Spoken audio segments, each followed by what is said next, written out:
పవన్ కళ్యాణ్ మీద మీ అభిప్రాయం ఏంటి? పవన్ కళ్యాణ్ మంచి వ్యక్తే, కాదని అంటలేదు.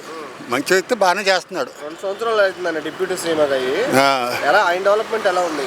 ఆయన డెవలప్మెంట్ కూడా బాగానే ఉంది. బాగానే ఉంది. ఆయన ఆయన చేతనైంది ఆయన చేస్తున్నాడు. ఓకే. ఆయన వల్ల చెడ్డ ఏం లేదు. ఏంటి రాజకీయంగా ఆయన మెరుగుపడ్డారా? పర్లేదు, డెవలప్ అవుతున్నాడు కదా. 2 ఇయర్సే కదా అవుతా. ఇంకా 3 సంవత్సరాలు ఉంది. ఈ 3 సంవత్సరాలు ఇంకా డెవలప్ అవుతాడు కదా. మాట్లాడుతూ వైసీపీకి ప్రతిపక్ష హోదా కూడా ఉండనీయకుండా చేస్తాయి 5 సంవత్సరాలు అని మాట్లాడారు. దాని మీద అది లేకుండా చేయడం అన్నది ఎవరి వల్ల కాదు. వైసీపీ ప్రతిపక్షంగా ఉంటుంది. అంటే ఎందుకంటే జనసేన కంటే ఒక సీట్ ఎక్కువ వచ్చినా ఉండేదేమో, ఇప్పుడు అసలు అది ఉండనీయకుండా. అలే లేదు, వైసీపీ వస్తాయి, సీట్లు వస్తాయి మామూలుగా. ఇప్పుడు 11 వచ్చినప్పుడు 18 రావచ్చు, 20 రావచ్చు. అప్పుడే కదా. ఇప్పటికి దానికి సంబంధం లేదు. ఏంటి బాబు మరి పవన్ కళ్యాణ్ ఏం జరిగినా మన రాష్ట్రంలో పవన్ కళ్యాణ్ మొదటగా విమర్శిస్తున్నారు. ఎందుకని? ఏది అది పేర్లో ఉన్నాడు కదా. పేర్లో ఉన్న వ్యక్తి కాబట్టి విమర్శిస్తున్నాడు.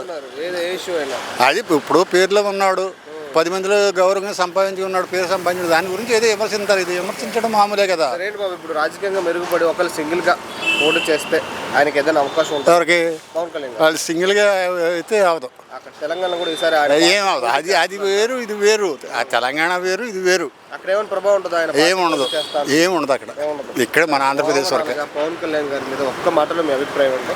పవన్ కళ్యాణ్ వ్యక్తిగతంగా చాలా మంచివాడు. రాజకీయంగా కూడా అతను పని అతను చేసుకెళ్తాడు అంతే. దానిపో కానీ ఎదరోళ్ళు విమర్శించే వ్యక్తి ఏం కాదు అది.